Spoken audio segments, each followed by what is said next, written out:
Coming up, the battle in Santa Monica continues even after the settlement. Are the anti-airport forces going to play fair? Do-it-yourself ADS-B in is getting more popular, and we check out one of the options. And this will make your head spin. Meet the man who has not one, but two Beech Starships. Find out how this retro futuristic machine is still moving his company forward. AOPA Live this week begins in just a moment.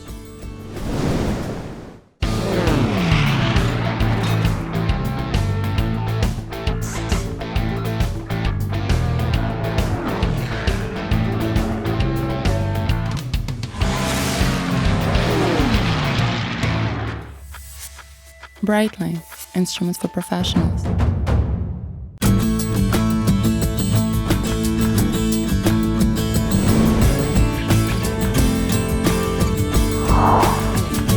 The ink is barely dry on the document, and the city of Santa Monica is already trying to subvert the spirit of the agreement to keep the airport open until 2029. We also begin the work we started to bring enhanced security measures to the Santa Monica Airport to make it less desirable to fly in and out of Santa Monica Airport. They're looking at searches have been discussed for all GA aircraft. They've talked about erecting a plexiglass barrier around the entirety of our admin building and observation decks. You heard correctly, security measures implemented solely to make general aviation go somewhere else, and barriers to make it harder for kids to watch airplanes. And that's not all. City officials threw more red meat to the anti-airport demonstrators last weekend. As you may recall, the FAA said Santa Monica could shorten its 5,000-foot runway by 1,500 feet. But at the end of the day, we need to move forward. I'd like to see us move forward with cutting a street right through the shortening of this runway to make sure it doesn't come back. But even with all that, airport supporters are still optimistic over the long-term future of Santa Monica. This does create some certainty. We know the airport will be there for another 12 years at least, and that's a good thing. I think it's limited the city's ability to continue some of their strangulation or stated strangulation tactics at the airport. We know we'll continue to have fuel sales. They can't monkey with leases. The anti-airport people were furious that the FAA and the city agreed to keep the airport open for 12 years. And here's what they're afraid of. I agree with you that there's too much time to play around with the composition of the council, with the composition of the airport commission, with everything that could change the result of this. As both Mark Baker and FAA Administrator Huerta said last week, 12 years is a long time. Plenty of time to change opinions and change elected officials. And despite the city's apparent intent to force the airport to close early, the FAA is adamant the agreement will be enforced. And we're going to be quite vigilant in ensuring that the terms of the agreement are adhered to. Right. The city, in some of their comments at their press conferences, have suggested that their belief is that, well, ultimately the traffic is going to dwindle there anyhow, and we'll be able to close the airport early anyhow. Is there any provision for that? No. Okay. They're obligated to operate an airport until December 31st, 2028. Right. So, Melissa, that's pretty definitive. Now, you've been involved in these airport issues for a long time, and we have been effective a couple of times over the years in changing some elected officials and appointed officials to turn around an airport. What were some of those examples? Sure, changing officials, also changing the hearts and minds in communities. You remember Albert Whitted Airport in Florida, right, where we did a ballot initiative, and we had strong community support that saved that airport. And then more recently in Reno, Nevada, we had a board that was not real friendly for GA at that airport, and it took about 5 years, but we got a GA-friendly board, and that airport's now very welcoming for general aviation. In fact, I was at a meeting there last week, and we had a big general aviation contingent there. Excellent. So there are opportunities. Yes, absolutely. All right, we'll work on those. We'll keep working. Basic Med is not impacted by an executive order that put a hold on pending and new regulations. AOPA has reviewed President Donald Trump's executive order. It places a hold on pending and new regulations for a 60-day review. The good news for aviators is the freeze does not apply to Basic Med. Basic Med provides a new path to medical certification. The executive order is standard operating procedure for new administrations. 2020 is getting closer. which means the FAA's ADS-B out mandate is just over the horizon. As we've reported previously, the FAA is hoping to boost equipage rates by offering a $500 rebate for eligible equipment. The program started in September and is good for a year or 20,000 rebates. Just a couple of thousand rebates have been claimed so far, so now's the time to equip. Plenty of rebates are still available. And speaking of the 2020 mandate, good news if you fly an airplane that was not originally certified with an electrical system. You will not be required to equip with ADS-B out. The FAA just clarified that ADS-B exemption and it's comparable to the transponder exemption that currently exists. Eligible aircraft without ADS-B can operate within 30 miles of Class Bravo airspace as long as they remain outside of the Class Bravo or Charlie airspace and below 17,999 feet. They can also fly below the Class Bravo and Charlie airspace, but not above. Even if you haven't equipped with ADS-B out, you can still reap the benefits of ADS-B in with a receiver that connects to your iPad. AOPA pilot editor Ian Twombly takes a look at a new low-cost ADS-B in receiver. Maybe you're one of those who thinks that the Stratus or ADS-B receivers from Garmin and others are too expensive, or maybe you just like to tinker. If so, check out this new homemade ADS-B receiver. This is an extension of a project that started a few months ago. Folks on internet boards basically hacked how to make these homemade ADS-B receivers. But now instead of having to go out to buy the parts separately, a company will send it all to you. It's called the Flight Box, and we're going to see how well it works and how long it takes to put together. After unpacking the device, first insert the Flight Box data card into the card slot of the Raspberry Pi. Next, plug the radio modules into the bottom USB ports. The external GPS plugs in above the radio modules. Then plug the pigtail antennas into the radio modules and install the unit in the box. Next, put the locking washers on the end of the pigtail antennas. After that, attach the fan to the top case of the box and connect it to the pins. Finally, attach the top plate, tighten the screws, and install the antennas. That's it. The Flight Box took us about 15 minutes to put together. So we've finished our Flight Box, we've got our iPad, we're going to pair them together and go flying and see how it works. In the air, the Flight Box seamlessly shows ADS-B traffic and weather like any other ADS-B receiver. It just costs hundreds of dollars less. Ian Twombly, AOPA Live. Pretty nifty. The Flight Box costs about $200 for the single band model and $240 for the dual band. It works with many EFB apps, including ForeFlight, WingX, and others. Before you know it, you'll be putting a flight plan in your EFB that'll take you to one of AOPA's regional fly-ins. This year, the fly-ins are 2 days long with new workshops on Friday. We need to know if you are coming, so register now. Registration is open. Pre-registration for the Friday workshops is required, and so we ask you to go and sign up early. We think these are going to be incredibly popular. For your tuition fee, you're going to get a free lunch, snacks, drinks all day long, but more important than that, you're going to get access to some of the best in the aviation industry. We're bringing in world-class presenters where you're going to get 7 hours together, intense, deep dive, hands-on interactive experiences with some of these world-class presenters and experts. The fly-in website has all the information you need on the 4 fly-ins we're hosting this year around the country. First one, Camarillo, California, April 28th, 29th. Will you be going? I won't be at that one, but I'll be in Tampa. Okay, I'll be there at all of them, so look forward to seeing you all there.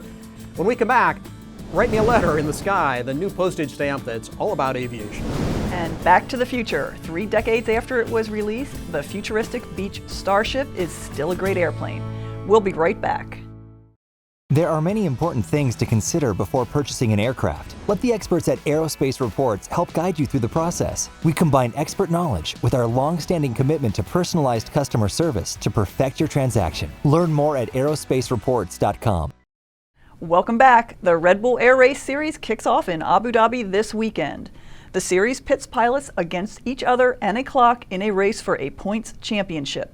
AOPA Ambassador Michael Goulian is among the masterclass pilots who will go head-to-head.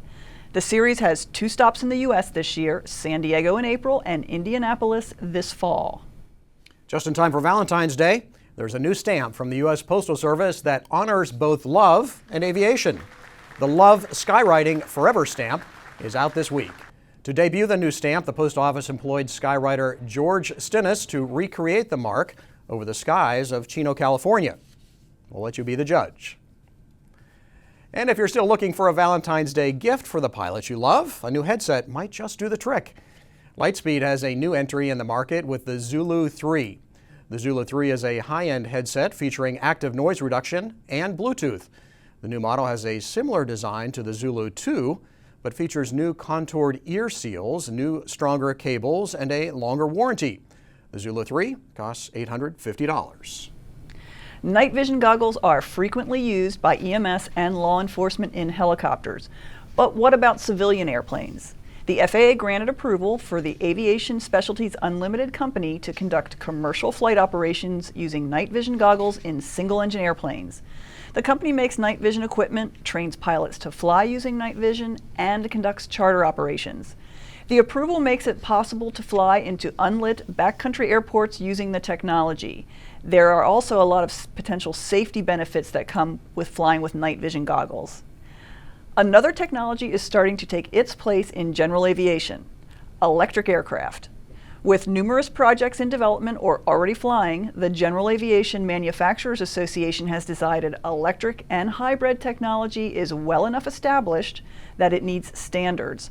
So GAMA has just released this document to ensure that all manufacturers take a similar approach to measuring their aircraft's performance. And speaking of new technology, sometimes a design is just too far ahead of its time. A prime example might be this Beechcraft Starship. The Burt Rutan designed Canard twin pusher was a child of the 80s.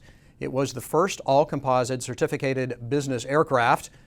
For being the first, it paid many penalties: regulatory, cost, production. The resulting product was much heavier and far more expensive than the company ever envisioned. In the 90s, Raytheon Aircraft, the Beechcraft parent company, worked to get all the Starships back and ground the fleet. But a few survived.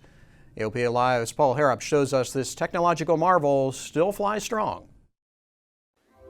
We're taking off from North Texas Regional Airport in a truly rare machine. They're touching a Starship, taking the runway for departure now. Starship, take me with you. They were touch and go, I'll say that. Of the 53 Beechcraft Starships built, 5 still fly. 4 are in the United States, and Raj Narayanan has 2 of them. These are not hangar queens. These airplanes fly every couple weeks or doing some sort of mission somewhere for our business. And aviators are always excited to see them. First of all, they're always shocked that there's an airplane still flying. Raj uses them as a business tool for his company Aerospace Quality Research and Development in Addison, Texas. You know, I was looking for a very capable twin-engine airplane that had some sort of composite construction. And Starship fits perfectly into his company's typical mission profile. Generally from Dallas, we are going out to the West Coast and the East Coast nonstop. But beyond its usefulness as a traveling machine, the airplane is just cool. For an owner-flown airplane, the Starship is a very well-behaved, responsible, cost-manageable airplane to owner fly.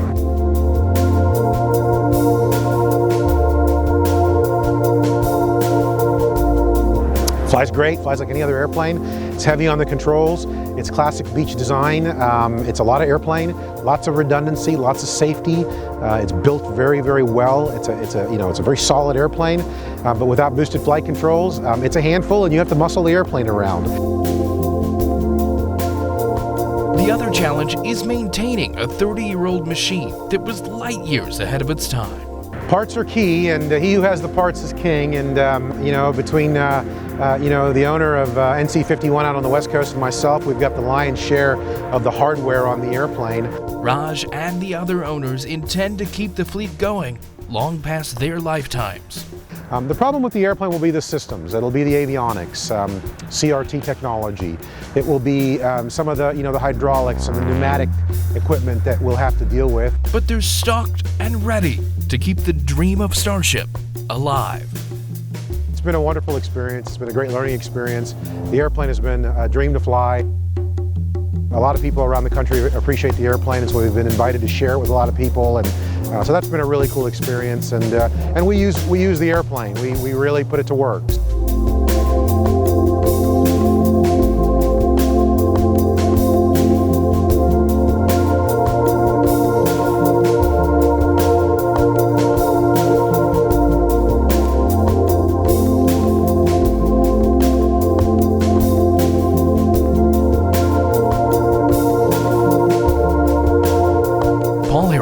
AOPA Live. You can read more about Raj and his starships in the March Turbine edition of AOPA Pilot Magazine. So Melissa, I got to fly one once, and it was a fascinating experience. It is a cool airplane, but I got to say the panel is the most bizarre part. I mean, you think it looks weird, kind of unusual on the outside, and it is heavy on the controls, but it flies pretty conventionally all in all. But that panel with all those displays in it, I mean, that was just such a different era from where we are today with all the integrated systems. That was very much a federated kind of system with all the displays everywhere. It was bizarre. Well, it's nice to see them still flying. Yeah, it does look futuristic even today, it at least on the outside. So finally this week, imagine you're flying along, say from Iowa to Wisconsin, and it's a beautiful flight, and you want to capture it on video. You get out your cell phone, hit record, and carefully stick it out of the airplane. Well, you better hold on tight. AOPA member and pilot Brian Petersburg was flying his Flight Design CTLS near the Mississippi River when he accidentally let go of his iPhone. It tumbled for 50 seconds before reaching terra firma. There is a happy ending though. He was able to use the Find My iPhone app the next day and found the phone, and it was still in perfect shape. So years ago, I was flying an Aranca Champ, and I had a pair of purple aviator sunglasses, Ray-Bans that I loved, and I had the door open and went like this, and man, they flew right off my face, landed, they were in the back seat. Oh, well, good for So that's not an iPhone, but I think you didn't have to have an app to find it. Didn't have to have an app to find it. I just thought the video of that the last image might be of it coming out the back end of a cow or something. That's going to do it for us this week. We probably should quit while we're ahead. Join us again next Thursday for another edition of AOPA Live This Week.